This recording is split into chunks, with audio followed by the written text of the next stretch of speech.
WADR, promoting dialogue.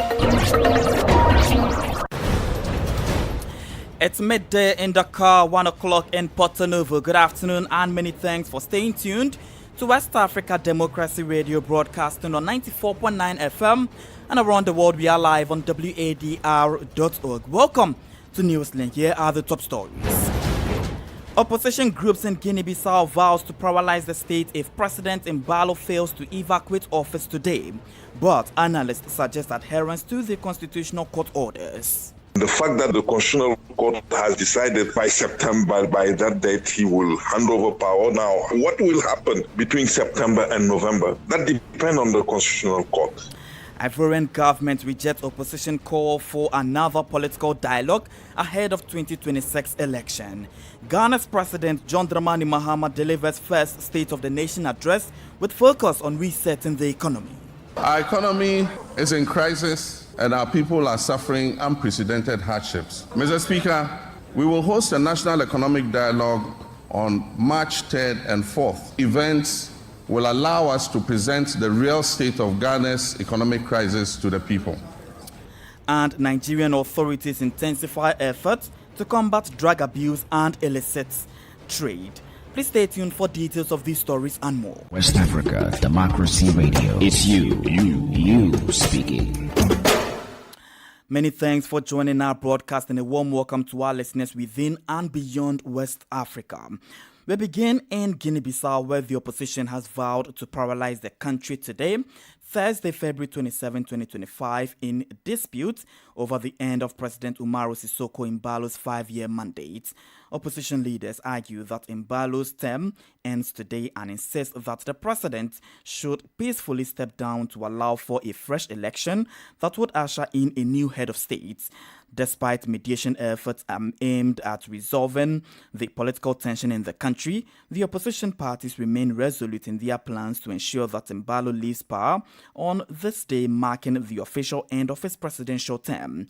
The escalating tension regarding the electoral calendar raises concerns about the potential unrest in the nation that has a history of military coups since gaining independence in 1974. Augustine Colley reports. Umaru Sissoco Embalo officially ends his 5-year mandate as the president of Guinea-Bissau amid rising tensions and fears of unlikely events following his extended stay in office. Elected in 2020, Embalo announced that presidential and legislative elections will not be held until November 30, 2025, while the country's Supreme Court of Justice has ruled that Embalo's term ends on September 4. The opposition political parties, for their part, insist he evacuates no later than today, February 27. While no visible threats have surfaced in the country, political and governance experts express concerns about the impact of these conflicting decisions in the politically unstable nation. Ibrahim Makan is an African Union governance expert. As far as Guinea-Bissau is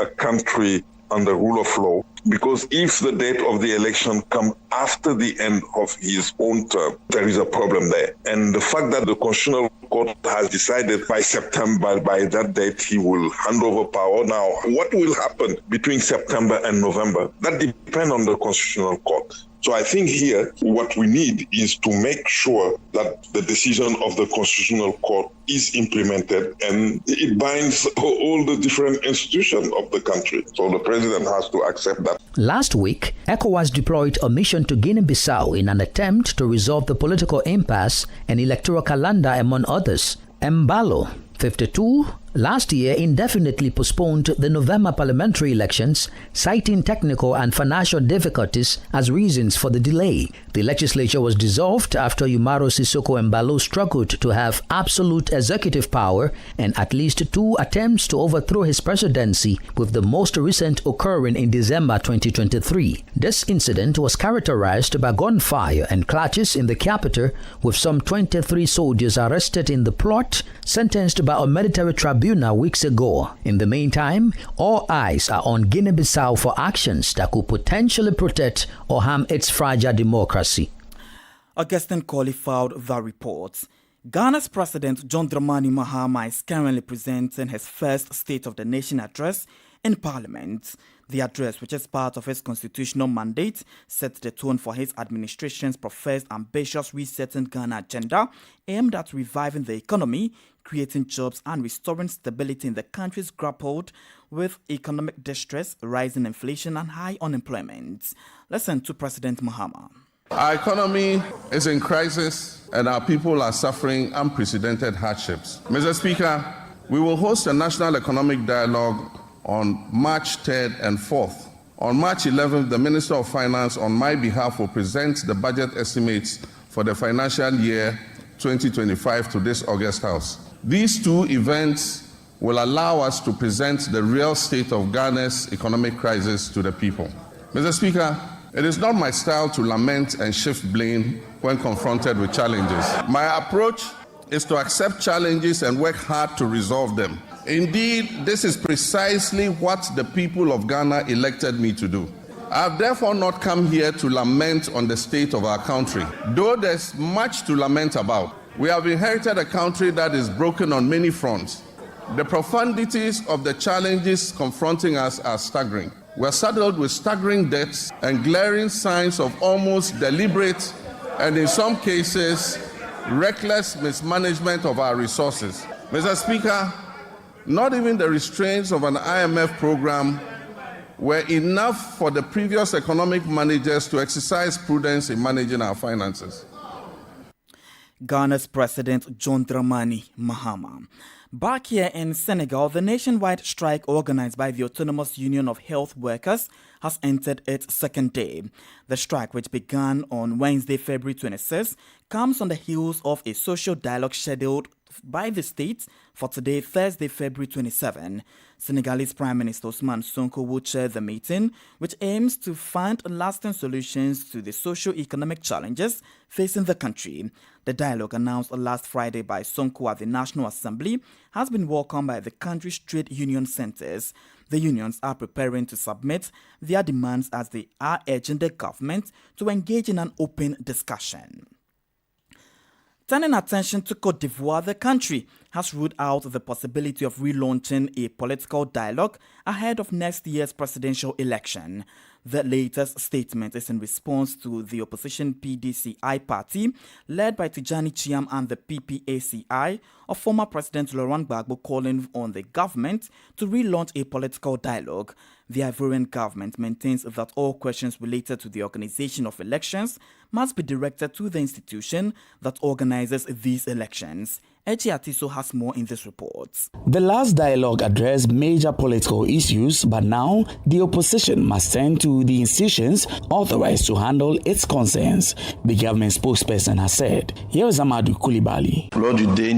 During the last political dialogue that took place, all the actors agreed that our country today had functioning institutions. All questions related to the functioning of the institutions should be brought to those institutions. This is one of the conclusions of the political dialogue.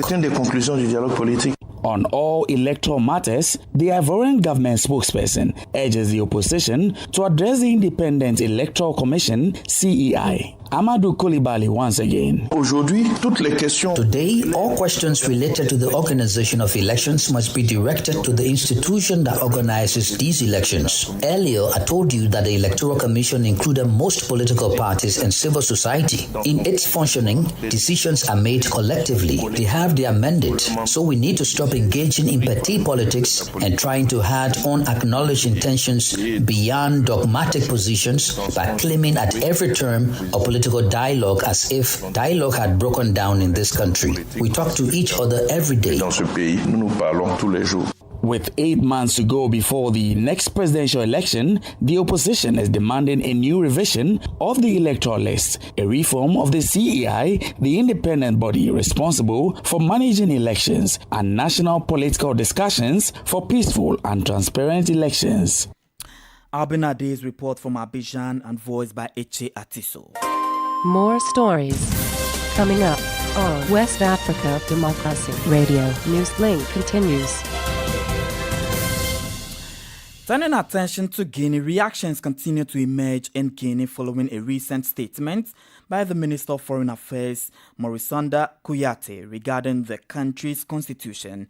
In her statement, Minister Kouyaté mentioned that the Guinean constitution is ready to be submitted for a referendum and that the population supports General Mamadou Doumbouya's continuation as the head of Guinea in the upcoming presidential election. However, his remarks have not been well received in the transitional parliament. Both some parliamentarians and opposition members quickly condemned the statement, describing it as a risky maneuver. Turning attention to Liberia, personnel from the armed forces of Liberia attacked police officers on Wednesday night in Penville, near the capital Monrovia. The situation escalated dramatically, with online footages showing police officers being beaten by military personnel, which many observers believe to be an act of retaliation. As a reminder, on Tuesday, February 25, a non-uniformed personnel of the armed forces was assaulted by police officers while traveling to the capital on motorcycle, amidst controversial ban on motorcycle plying major streets in Monrovia. 2 weeks ago, another armed officer was also allegedly attacked and injured on the orders of the former deputy director of Liberian Drug Enforcement Agency. This has raised concerns among citizens about increasing lawlessness in the country. Reacting to the situation on Wednesday, former Defense Minister Brownie Sumakai attributed the incident to the breakdown in communication between the two states' security forces. Or remove the soldier from the scene. I believe that is the same thing that is going on. There could have been a breakdown in communication. I got information. As a matter of fact, they have a similar situation in place. There could have been a delay in the information. There could have been a breakdown in information. There could have been some reason unknown to me that may have caused a delay in a response. The actions of the civilian is not a judgment on the part of the police or the military. The civilian doesn't have to direct or instruct the military what they need. Something we want EFA doesn't mean the EFA are going to respond to that. I think what is important is on the strategic level, let us elevate the discussion. Over the past 6 years, did the government complete and review the national security strategy of Liberia? My answer is no. Liberia had a national security strategy that included the police, the military, the immigration, all of the security sectors who understood what is the strategy of Liberia and the level of coordination that was needed. So we need to go back and show that these institutions can work to revamp the national security strategy that has set it up since the past 5 years and several years going beyond. We sincerely apologize for the quality of sound over there, but that was the former Defense Minister Brownie Somukai in Liberia. But also, there's been other developments as there has been no official response from authorities of the armed forces of Liberia or the National Police, leaving citizens in a state of uncertainties and fear regarding the safety and stability of their neighborhoods. But still staying a while longer in Liberia, government on Wednesday inaugurated a modern pipe-borne water facility, or water supply facility for residents in Papulu County in the country's western region.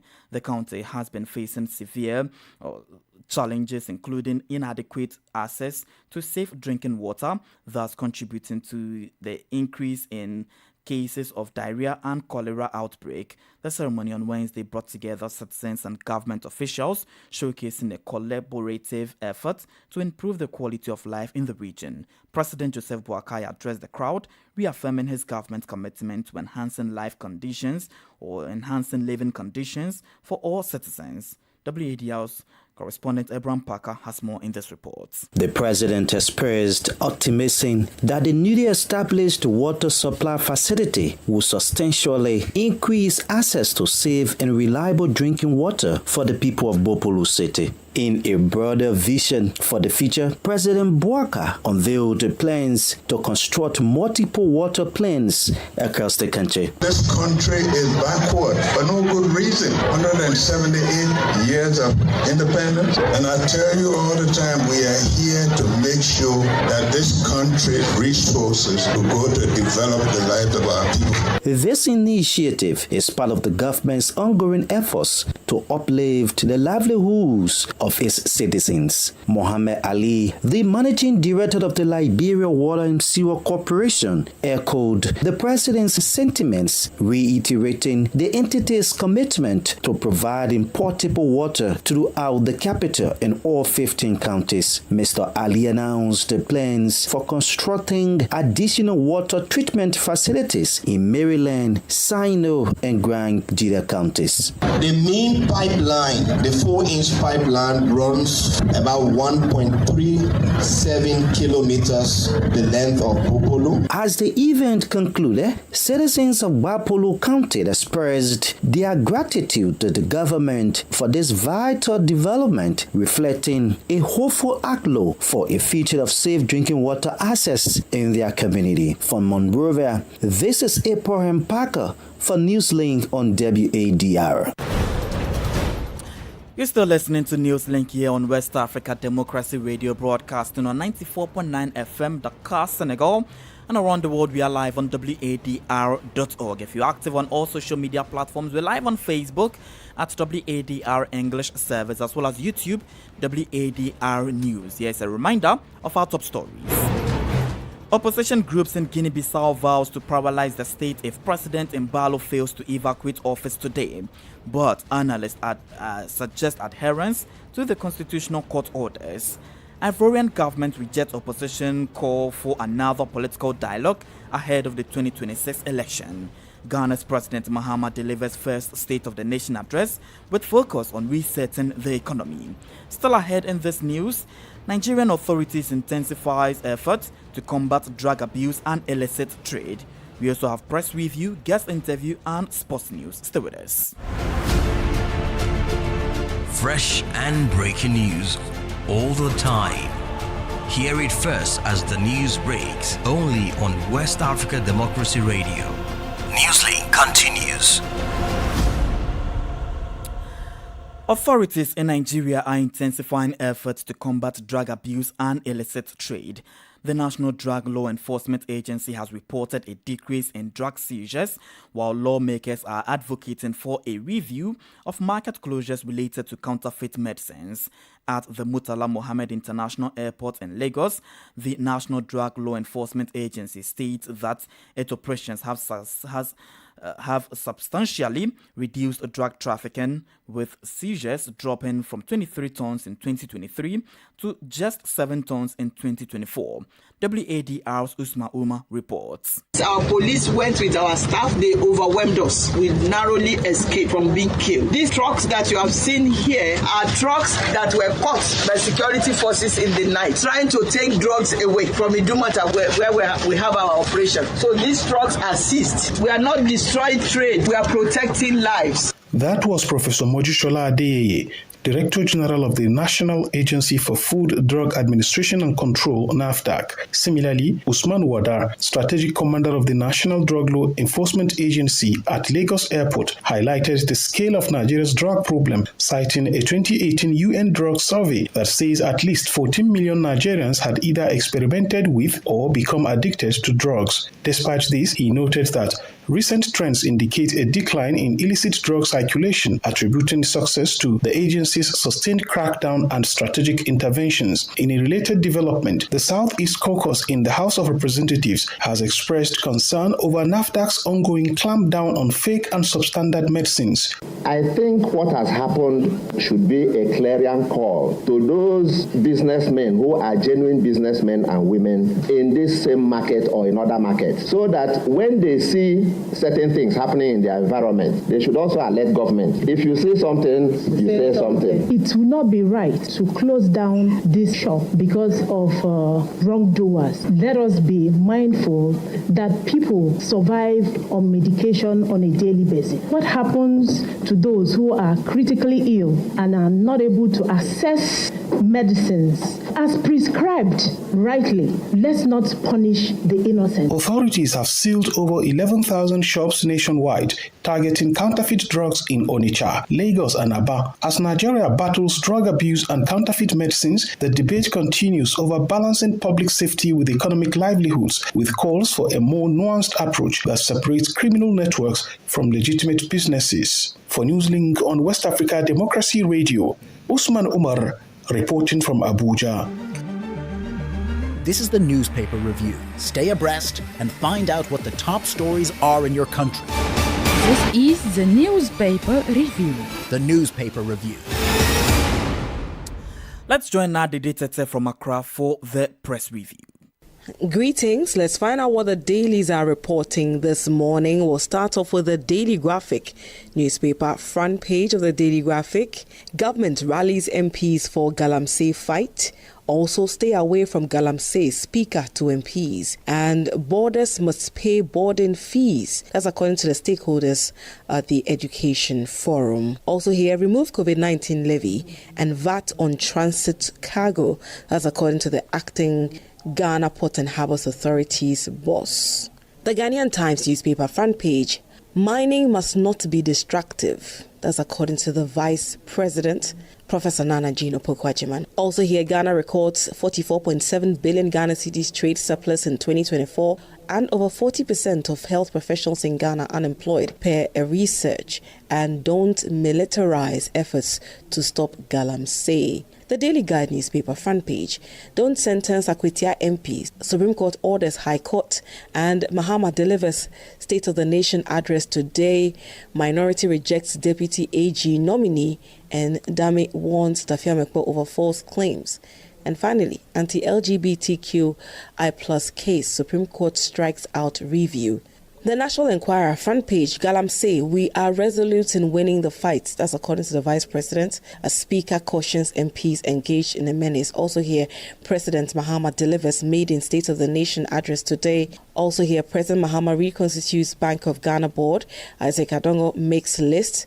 And Guzi Tando defends revocation of last-minute appointments. To the Chronicle newspaper, Nana Jane beckons MPs to join Galamsey fight.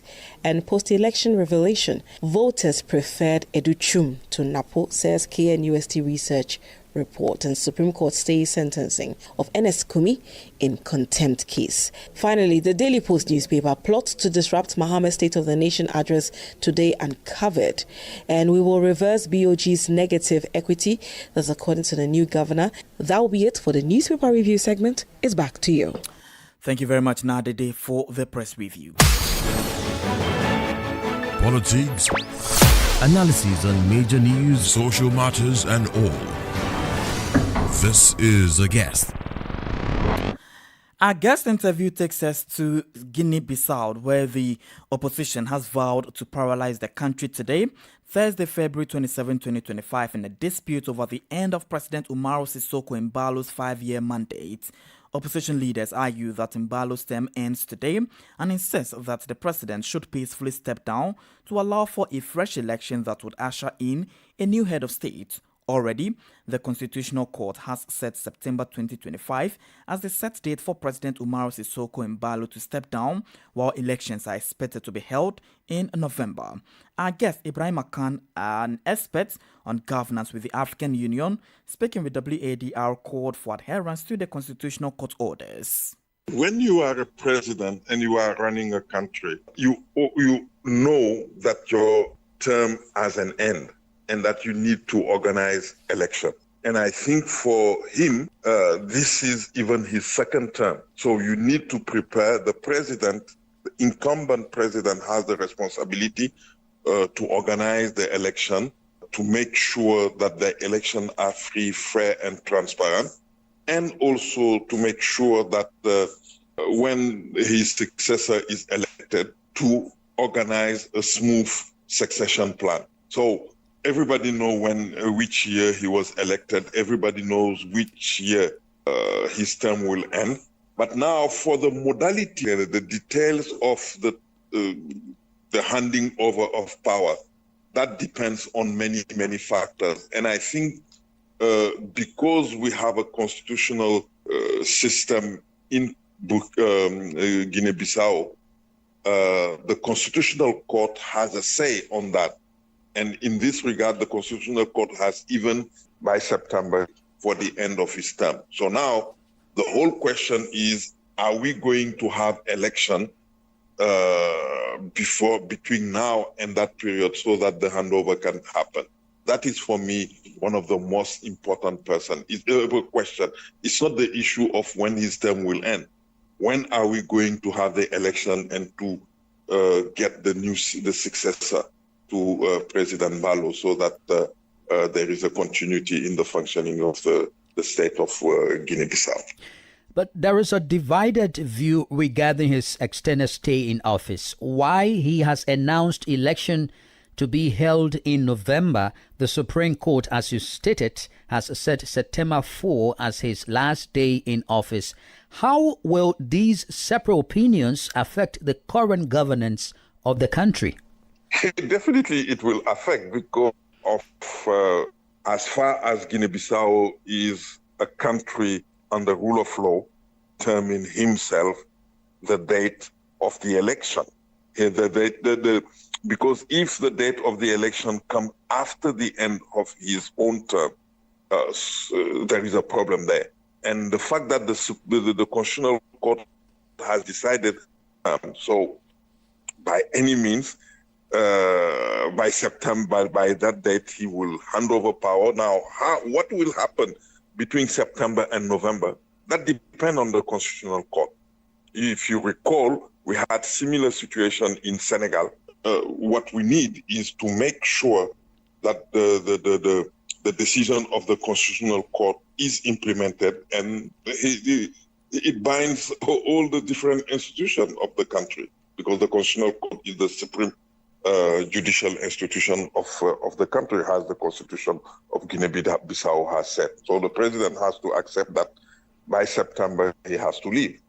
And by the way, ECOWAS as an entity has in the past played an important role in this regard, and we hope that ECOWAS will play an important role in this again in this new context. And from what I know, ECOWAS has already started that conversation with the local authorities.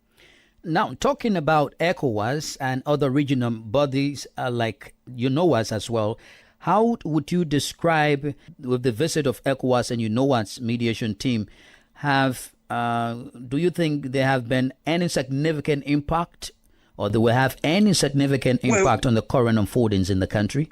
They are still talking, which is a good thing. And ECOWAS, despite the problem that it is facing in the region, with many countries, ECOWAS is doing its best. And I think within ECOWAS, there is a country that has always played an important role in Guinea-Bissau, which is Nigeria. And I think Nigeria needs to step in and to really help to harmonize the view of the different actors, because President Ballo he can't participate in the election. That's one thing. Two, if you want really a good legacy in this country, he needs to organize the election in the best way that we can do in a country like Guinea-Bissau. Time for sports, and Ghana's 2026 FIFA World Cup qualifiers against Chad has been slated for Friday, March 21, 2025. The Black Stars will host Chad on match day 5 of the qualifiers at the Accra Sports Stadium. The venue continues to be the approved stadium for the team's game. The game will be the first for the year for Otuado's side, who are hoping to enjoy a good start of 2025 after an unpleasant 2024. The Black Stars failed to qualify for the 2025 African Cup of Nations AFCON to be staged in Morocco after failing to win any of their 6 games during their qualifiers, finishing bottom of their qualifications group. And we have come to the end of this edition of Newslink here on West Africa Democracy Radio, broadcasting from Dakar, Senegal. Thank you for listening, and many thanks to Mustafa Sek and Umudanyogo for the technical assistance. Do interact with us on all of our social media platforms, X formerly Twitter, Instagram at WADR News, and on Facebook at WADR English Service. Coming up at the bottom of the hour is our environmental program, Enviroscope. I am Christopher Ticho. Good afternoon and enjoy the rest of our broadcast. And many thanks to you for listening to Newslink via Hot